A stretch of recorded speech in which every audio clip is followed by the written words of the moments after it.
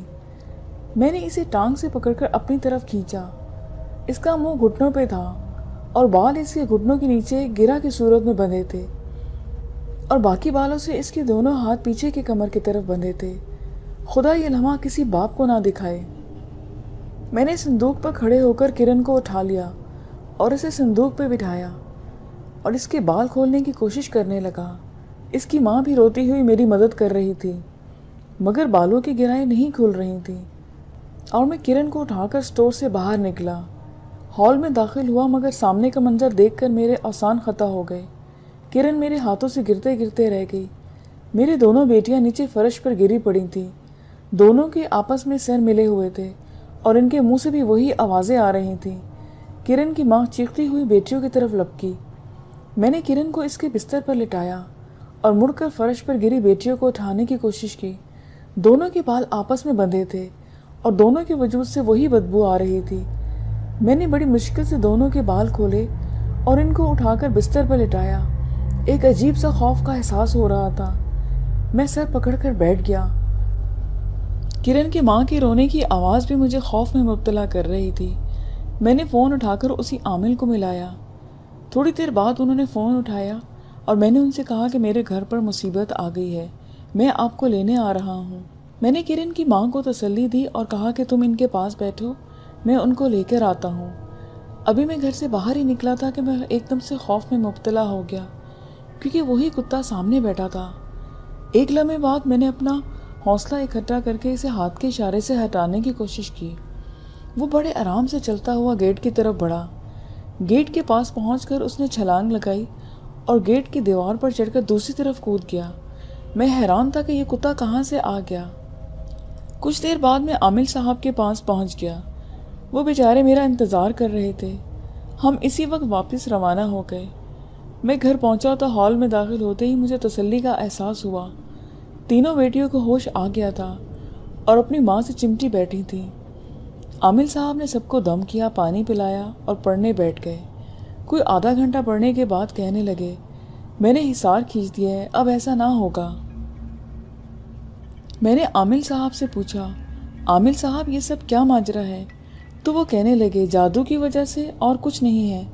کچھ رشتہ دار آپ کے ایسے ہیں کہ آپ سے رشتہ لینا چاہتے ہیں، یہ سب انہی کی شرارت ہے۔ عامر صاحب نے واپس جانا چاہا۔ میں نے کرن کی ماں کو دوبارہ بچیوں کے پاس رکنے کی تاکید کی اور عامر صاحب کو چھوڑنے چلا گیا۔ ہم ابھی راستے میں ہی تھے کہ فون کی گھنٹی بج اٹھی۔ دوسری طرف کرن کی ماں بتا رہی تھی کہ کرن کو دوبارہ کچھ ہو گیا ہے اور اس کے ہاتھ پاؤں مڑ گئے ہیں۔ پھر اس کے بعد آپ یقین کریں کہ میں نے کوئی عامل اور کوئی پیر نہیں چھوڑا۔ وہ عامل اکثر پڑھائی کرتے ہوئے میری بیٹیوں کے منہ پہ تھپڑ بھی مارتے تھے اور کہتے تھے کہ ہمارے آستانے پہ چھوڑ جو، مگر میں اپنی بچیوں کو کیسے کسی کے پاس چھوڑ سکتا تھا؟ 1 مہینہ ہو چکا تھا، میرے گھر سے سکون ختم ہو گیا، میری بیٹیاں پورے خاندان میں ذکر بن گئی تھیں۔ میرے رشتہ دار یہ کہتے تھے کہ ہماری شادیوں میں اپنے بچیوں کو مت لائیے گا کہ ہماری بچوں پر اثر نہ ہو جائے۔ اس 1 مہینے میں دونوں پالتو بلیاں ہماری مر گئیں۔ اب یہ عالم ہے کہ کوئی بچی واش روم سے بالوں میں بندھی ملتی اور کوئی بچی سٹور میں۔ پھر مجھے کسی نے اسلم صاحب کا بتایا، میں ان کو ان کے گھر لینے پہنچ گیا۔ گاڑی سے اترنے کے بعد اسلم صاحب کی ہمراہی میں ان کے گھر کے ہال کمرے میں پہنچا جہاں ان کی تینوں بیٹیاں اور ان کی بیوی موجود تھیں۔ گھر میں پہلی وہ بدبو اور اس کے ایک مخصوص نحوست سے موجودگی کا احساس ہو رہا تھا، اور بچیوں کے چہرے پر زردی مائل رنگت دیکھنے کے بعد مجھے یقین ہو گیا تھا کہ ہم کسی گہری مصیبت میں پڑے ہیں۔ انہوں نے کہا کہ آپ اس وقت کسی صورت ایک مرغی کا بندوبست کریں۔ میں نے وضو کیا اور تیسرے کلمے کا ورد کرتا ہوا اسلم صاحب کے ہمراہ ہال کمرے کی جانب بڑھا۔ اس رات کی دھند بھری سحر کے وقت تقریباً 4 بجے کے بعد میں اسلم صاحب اور ان کی تینوں بیٹیوں کے ساتھ کرن کی یونیورسٹی کی روڈ پر سفیدے کے درخت کے نیچے گاڑی روک کر اپنے سامنے کھڑے ایک کالے کتے کی طرف بڑھ رہا تھا اور مرغی رکھ رہا تھا۔ میں اور میری تینوں بچیاں وہ تماشا دیکھ رہی تھیں۔ اس کتے نے وہ مرغی اٹھائی اور دھند بھرے راستے میں غائب ہو گیا۔ یہ واقعہ اس سال جنوری کا تھا۔ اب میری بیٹیاں بالکل ٹھیک ہیں۔ میں ان کو دعا دیتا ہوں کہ جنہوں نے میری بیٹیوں کو ٹھیک کیا۔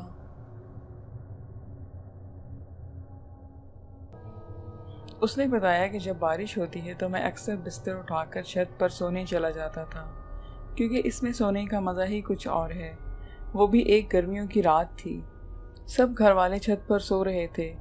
اچانک رات کو بارش ہونے لگی تو سارے اپنی چادریں تکیا سنبھالے نیچے بھاگے، مگر میری عادت تھی کہ میں نیچے کی چٹائی اپنے اوپر ڈال کر سوتا رہتا جب تک بارش زور نہ پکڑ لیتی، کیونکہ مجھے ایسا بہت اچھا لگتا تھا۔ اس رات بھی سارے گھر والے نیچے چلے گئے اور میں اکیلا چٹائی ڈالے سوتا رہا۔ غنودگی میں تھا کہ اچانک مجھے 2 بلیوں کی زور سے لڑنے کی آوازیں آئیں۔ لڑتے ہوئے ان کی آوازیں بہت بری لگ رہی تھیں۔ وہ لڑتے ہوئے چھت کی چاروں دیواروں پہ چڑھ رہی تھیں اور اتنی بھیانک آوازیں تھیں کہ لگ رہا تھا میرا جگر پھٹ جائے گا۔ ان کی رونے کی آوازیں سن کر میں بے چینی میں جاگ گیا۔ پہلے سوچا کوئی جوتا اٹھا کر ان کو بھگا دوں، پھر سوچا کہ میں اندھیرے میں جوتا کہاں ڈھونڈوں گا، تھوڑی دیر بعد خود ہی لڑ کر تھک جائیں گی اور چلی جائیں گے۔ اچانک خاموشی ہو گئی۔ میں دوبارہ غنودگی میں چلا گیا۔ تبھی ایک بلی کی زوردار چیخ میری چرپائی کے عین نیچے سے آئی اور میں اچھل پڑا۔ میں نے چرپائی کے نیچے جھانکا مگر وہاں کچھ نہیں تھا۔ ادھر ادھر نظر دوڑائی، وہاں بھی کچھ نہیں تھا۔ میں نے سوچا کہ شاید میرے اٹھتے ہی اس نے ساتھ والے گھر میں چھلانگ مار دی ہو۔ میں نے جوتا اپنے پاس رکھ لیا کہ اب اگر آئی تو اس کو نہیں چھوڑوں گا۔ میں دوبارہ لیٹ گیا اور خود کو پرسکون کرتے کرتے تھوڑی دیر بعد میں دوبارہ نیند میں چلا گیا۔ آنکھ تب کھلی جب بلی کے اڑانے کی آواز میں نے اپنی چرپائی کی سیدھی طرف سے محسوس کی۔ اس کی غراہٹ پوری چھت پر پھیل رہی تھی۔ میں نے آہستہ آہستہ اپنے جوتے کی طرف ہاتھ بڑھایا اور اس کو مارنے کے لیے اٹھا۔ دیکھا تو وہاں کچھ بھی نہیں تھا، لیکن وہ غراہٹ مجھے اپنے دائیں طرف سے آ رہی تھی۔ میں اچانک بائیں طرف پلٹا تو وہی آواز مجھے دائیں طرف سے آنے لگی۔ اب وہ آواز کبھی دائیں اور کبھی بائیں کی طرف سے آتی، کبھی پیچھے اور کبھی آگے کی طرف سے آنے لگی۔ اچانک شدید ڈر میرے بدن میں دوڑ گیا، میری پنڈلیاں سن ہو گئیں۔ مجھے لگا کہ کچھ گڑبڑ ہے کہ اچانک میری نظر تو ایک سیاہ بلی پر پڑی جو سرخ آنکھوں سے مجھے گھور رہی تھی۔ اس کی آنکھیں انگاروں کی طرح دہک رہی تھیں۔ میں کانپتے ہوئے اسے دیکھ رہا تھا۔ اتنی ہمت نہیں تھی کہ میں بھاگ جاؤں۔ پھر وہ اچانک بڑی ہونے لگی